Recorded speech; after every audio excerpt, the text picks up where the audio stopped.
Hey, welcome to Fablecraft Friday. It's me, Joey from Riftweaver, and this week is a bit of a smattering of news from all sorts of stuff. Whether we're going to talk about the Fablecraft soundtrack, the game theory table that's coming out, the arena that we're actually an official software partner for, or yesterday's Hotfix. So there's a lot of news to cover, and we're going to dive in quickly with the soundtrack. The Tales of Fablecraft soundtrack, specifically Volume 1 of our original soundtrack, is now available on streaming services. So Spotify, YouTube, Apple Music, wherever you get your music, the Tales of Fablecraft soundtrack is there. This is Volume 1. We'd love to release Volume 2 as well. But if you like to read, play board games, study, work, I've been having the soundtrack on while I cook, actually. I find that to be pretty relaxing. It's a great soundtrack for that. But the soundtrack is available now, and it's streaming. If you want to learn more about the process of actually making music for Tales of Fablecraft, you can dig into a relatively recent blog post from the actual artists who made the music. It's Upright T-Rex. They're the folks that made all of the stuff that you're listening to when you listen to our soundtrack, and actually that you're listening to right now. The music playing behind this video is from our soundtrack.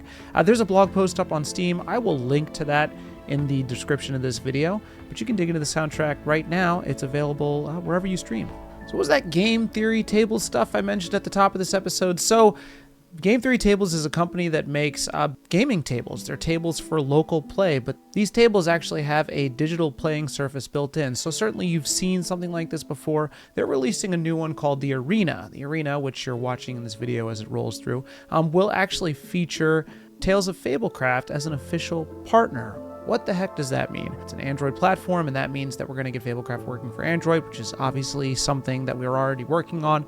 But Fablecraft will come pre-installed on all of the Arena tables if the campaign is successful. If you do pick up an Arena, you'll actually get an exclusive dice skin and token set that we'll be revealing as the year goes on.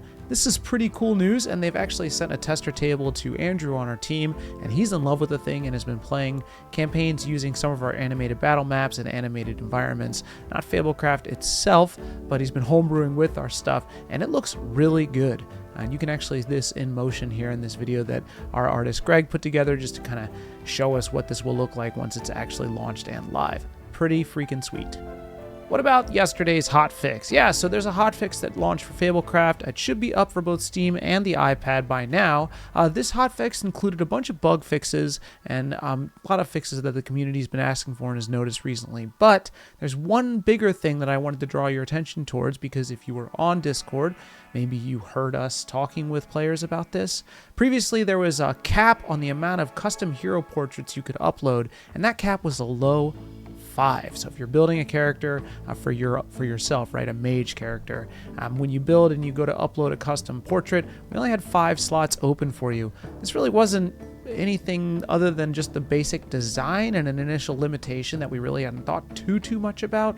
Discord users called it out, and we've actually raised that cap from 5 to 40, which is a pretty big increase. If you hit a ceiling at 40, let us know. We'll see if we can adjust it again, but we think this is probably high enough. So happy that we were able to get a quick solve for this once someone called it out. I think maybe like a week and a half ago. It's pretty good. And last but not least, speaking of Discord, we've seen a ton of action recently in our homebrew channels. Players have been sharing lots of lore, lots of art, all sorts of stuff. We've been seeing some NPC work, everything. So if you are making homebrew content for Fablecraft, join our Discord. The link should be showing up below. It's discord.gg/Fablecraft. Come say hello and share with us your glorious homebrew creations. We'd love to see this stuff. The team really gets a big kick out of it, and it's actually pretty motivational for us. So thank you for being here and being a member of our community. That's it for this week's update. I'll see you next week. Take care.